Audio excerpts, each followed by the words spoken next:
To begin, we would like to acknowledge that this morning's event is taking place on the treaty territory of the Mississaugas of New Credit and the traditional territory of the Haudenosaunee, the Anishinaabe, and the Huron-Wendat.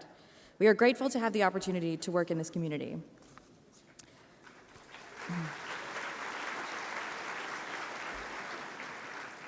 We are pleased to present this film at the Visa Screening Room at the Princess of Wales Theatre. We thank Visa Canada for making this possible. This film is eligible for the Welsh People's Choice Award. Vote for your favorite film at tiff.net/vote. We would like to thank Entertainment One, Annapurna Pictures, and Annapurna International for providing us with this film.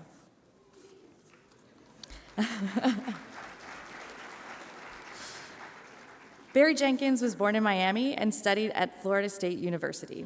His debut feature, Medicine for Melancholy, and his Academy Award-winning second feature, Moonlight, both screened at the festival. If Beale Street Could Talk is his latest film. Please help me in welcoming to the stage, Barry Jenkins.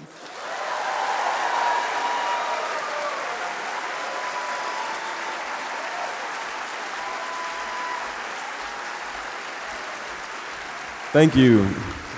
Thank you very much. It's early, y'all. Look at all these lovely faces out here. I work at a film festival, at the Telluride Film Festival, so I see a lot of flashes and stuff going on. Make sure when I walk off, y'all turn those cell phones off. Any fax machines, anything you brought in here with you, please turn those things off. But I also wanted to say there are all these people walking around with orange shirts. I've seen them backstage, out front, working so damn hard in the rain right now. Round of applause for all the people with the orange shirts, the volunteers.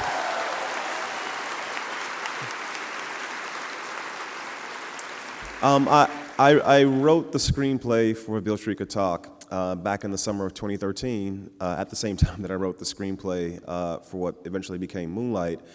So I consider them a pair. This is a companion piece about Black love, Black life, Black family. You know, I like to say Moonlight is the family that I grew up in, and if Beale Street Could Talk, you'll see the family that I maybe wish I'd had. It's a story about love and struggle, adapted from the works of the amazing James Baldwin. Yes. And I don't know how to describe what I hope you guys are about to experience, but I'll be here afterwards to talk about it. There'll be a Q&A after. I just want to say enjoy the show.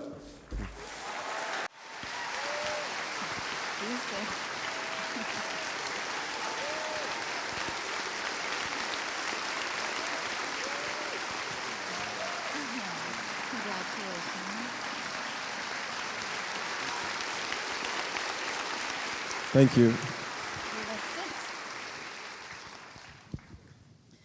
Thank you for bringing another remarkable film to Toronto. Another remarkable film. Thank you for having me. It's always a pleasure, anytime, anywhere. I know there are a lot of people who have a lot of things to ask, so let's just get to it, all right? I'm going to look against the light right here in front, sir.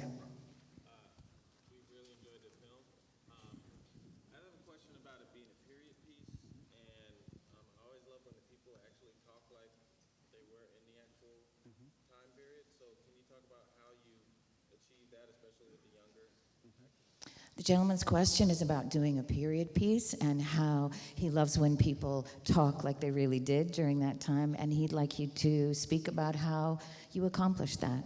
Yeah, it was it's an adaptation of the James Baldwin novel, which was published in 1974, and so most of the dialogue is taken from the book, and really it was casting more than anything else. The job I felt like I had was to cast actors who could take the language and finesse it, still speak those exact words, but to quote Regina, to not make it sound like jive, you know? Because usually when you see a movie set in the 70s that's made today, everybody's saying, "What's up, man? What's happening?"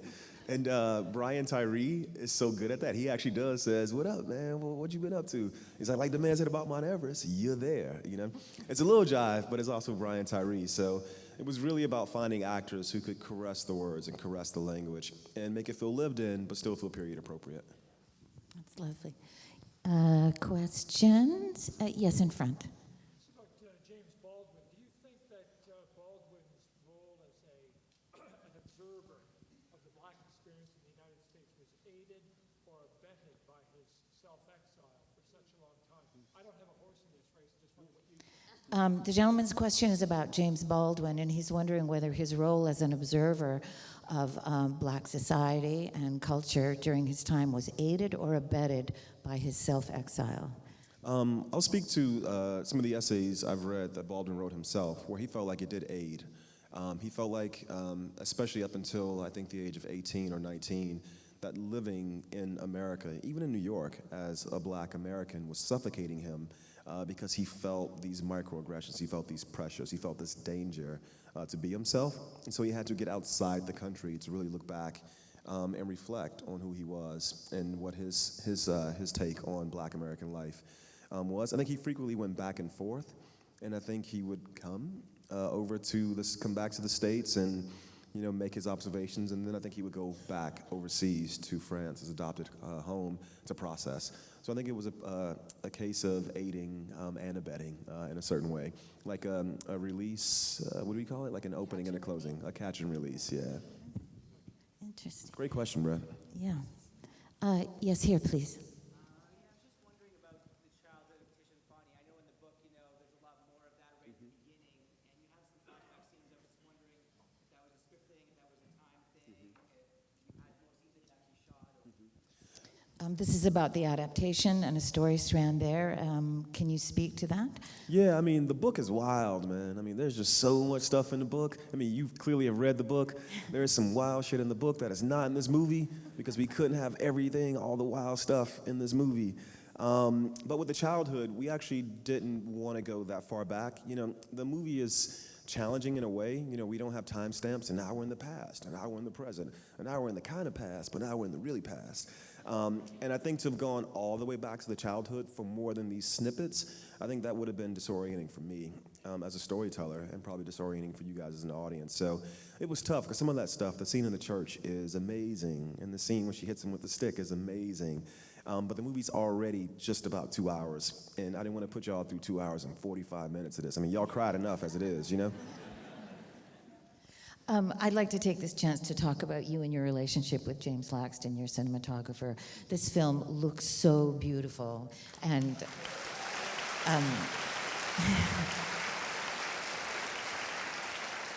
there's clearly some special creative shorthand between the two of you. You've worked together at least 3 times that I'm aware of. Can you speak about your working relationship with him? Yeah, so James and I went to film school together. I've known him since I was like 20, 21, and we actually were roommates in film school. So we were those cats who were watching Godard and One Car Why and kind of talking shit about everybody who wasn't watching them in film school. We were like the inner nerd, film nerd circle kind of thing. And so we have this language. We have kind of like just a second hand with each other. And we've made so many films now. James is actually a white man, but he's now become like the celebrated author of melanin on film. Because we've been working together for so long, and most of the stories I tell do feature black actors, that he has developed an eye and a sensitivity to the way, especially with the history. I don't want to go into it. The history of emotion and black skin is a very complicated history, and he and I have worked over the years to find a way to go against the grain and present black skin, black faces on screen the way I saw them in my childhood. One of the really cool things that we've started doing is these Jonathan Demme-inspired direct-to-camera sort of scenes, these portraits, and we never tell the actors when we're going to do them. And sometimes James and I, if we feel the performance is in the right place, we just know it's time to do the portrait. And it's been really great to work with someone who's so fluid that we can veer from the plan and then come up with another plan that's more organic, that arises from the characters. So wonderful to hear about these creative partnerships. It's terrific. Right here, please.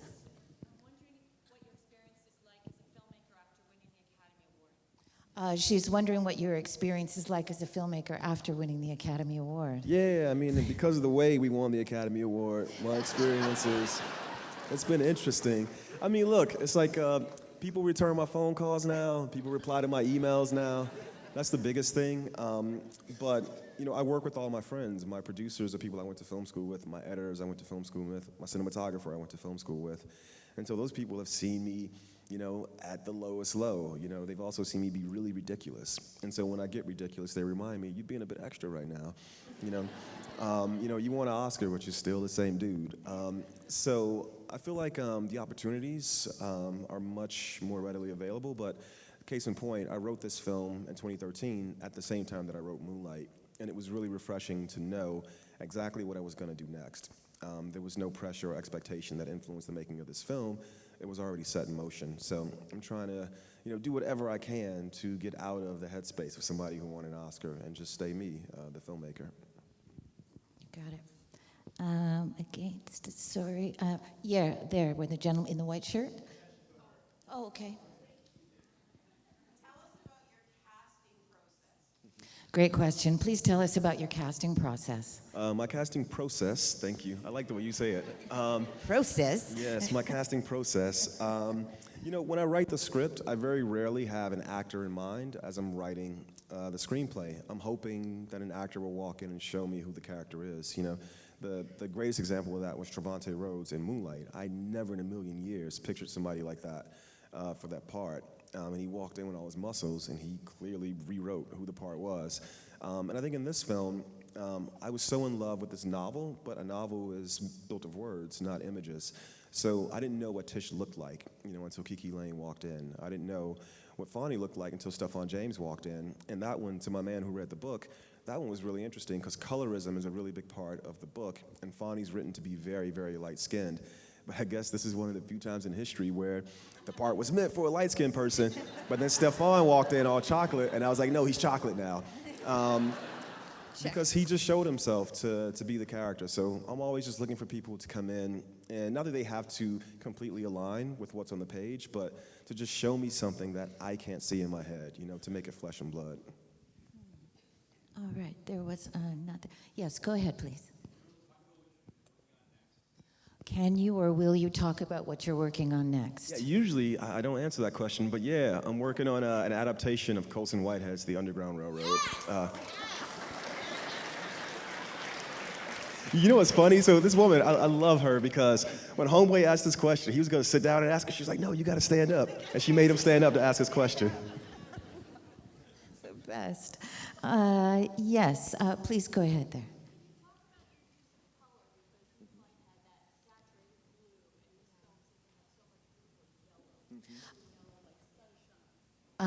Her question is about your use of color in the film. In Moonlight, there was that saturated blue that was throughout here. There seems to be a lot of yellow. Can you talk about those decisions? Yeah, with this one, James and I, with Moonlight, there were a lot of cinematic references. With this one, there were a lot of still photography references. We looked at the work of Gordon Parks, Dawood Bey, Roy Decarava, these people who really documented Harlem in the period that the film is set.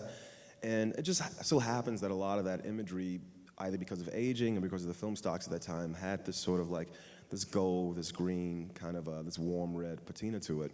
And then when you walk the streets of Harlem, you see that patina as well. And so it was a pretty organic process to follow that path, Those were the images that spoke to us. And when we put this on screen, we felt like it would speak to you guys as well. It's also, too, the book is at once very beautiful and romantic and lush, but also the social issues are very, very heavy. And I feel like there was no reason to try to paint a very dark, depressing image, the literal image, to tell the story. Because I think life in America, for me as a black person, is there's multitudes, And sometimes you can be walking down the street feeling like rainbows and sunshine, and then something happens and you're on the other side of the fence. So, yeah, we settled on the reds and the golds and the greens. There's someone at the back there. Yes.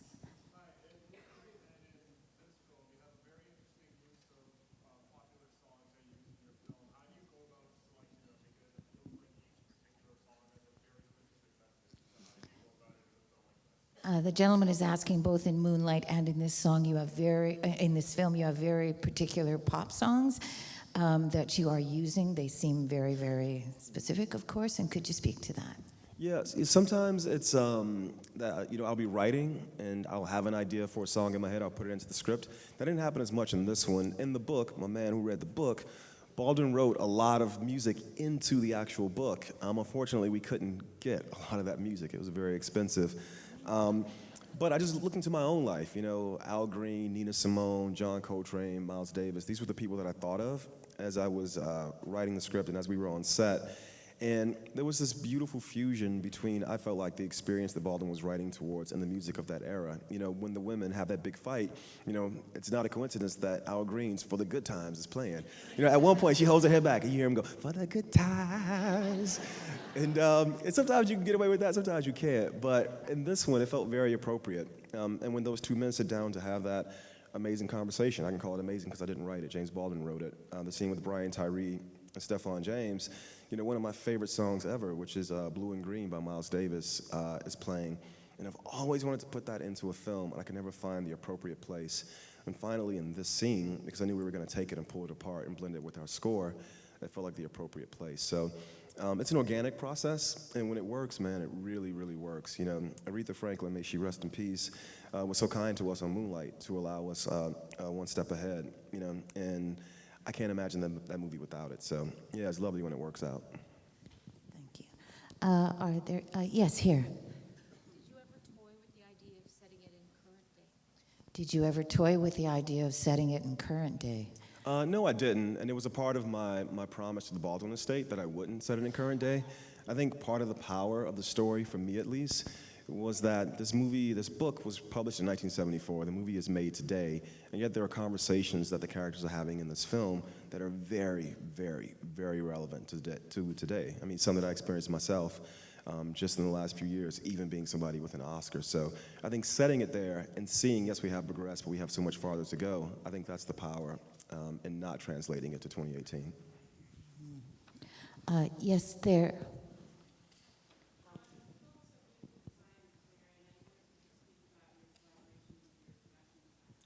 The film is so beautifully designed. She wonders if you could speak about your collaboration with your production designer. Yeah, my production designer, Mark Friedberg, is amazing, amazing. None of the interiors in this film are actual existing interiors. Mark Friedberg built all that. Fonny's flat, where he lives, is on a soundstage. He built the house that the family lives in is a gutted brownstone that he rebuilt in Puerto Rico. The hotel room is not a hotel room.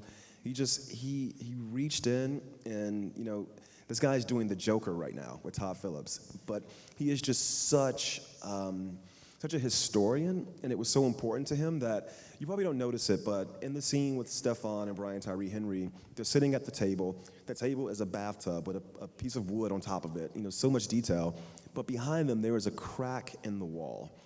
And Mark was just so adamant that the only apartment this guy could afford in the East Village was an apartment that was in disrepair. So he brought an 80-year-old draftsman out of retirement to come on set and rebuild this crack inch by inch. He was just that detailed. I mean, he was absolutely amazing, phenomenal production designer. Incredible. There on the aisle, please.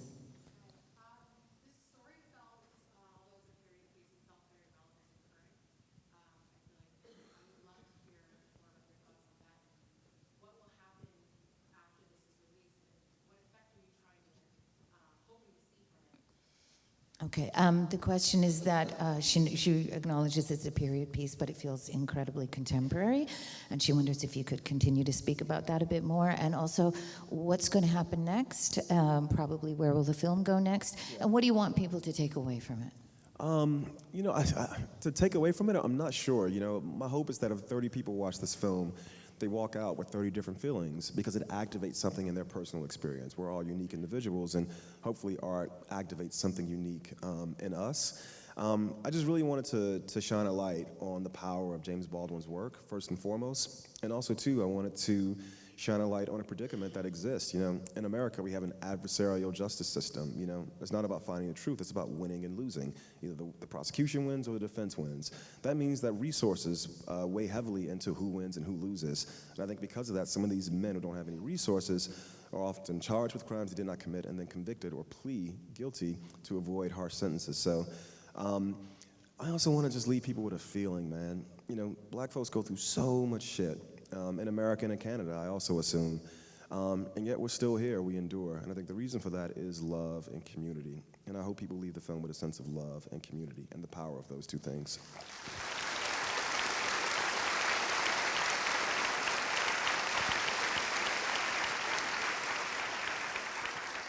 We have time for one more question. I saw this hand right here. That's Okay, waving. Let me good. call one. Go ahead. Yes.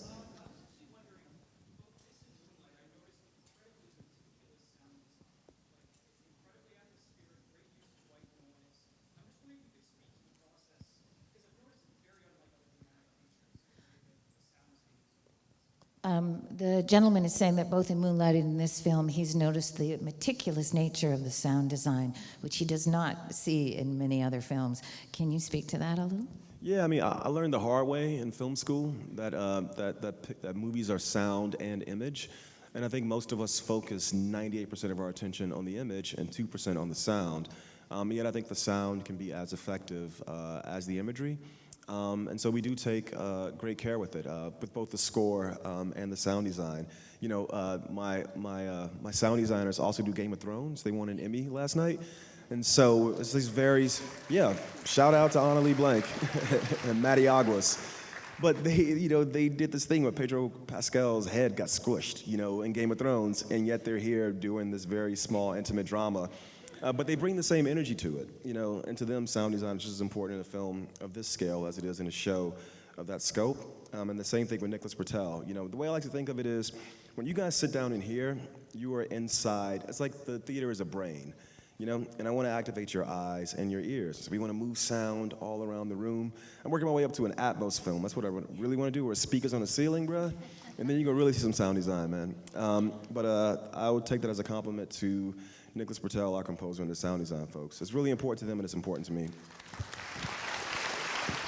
Thank you so much for bringing this film here. Thank you, guys. Thank you. Join me in congratulating him. Hey, if you enjoyed this film, tell a friend, tell a friend, tell a friend, please. Thank you.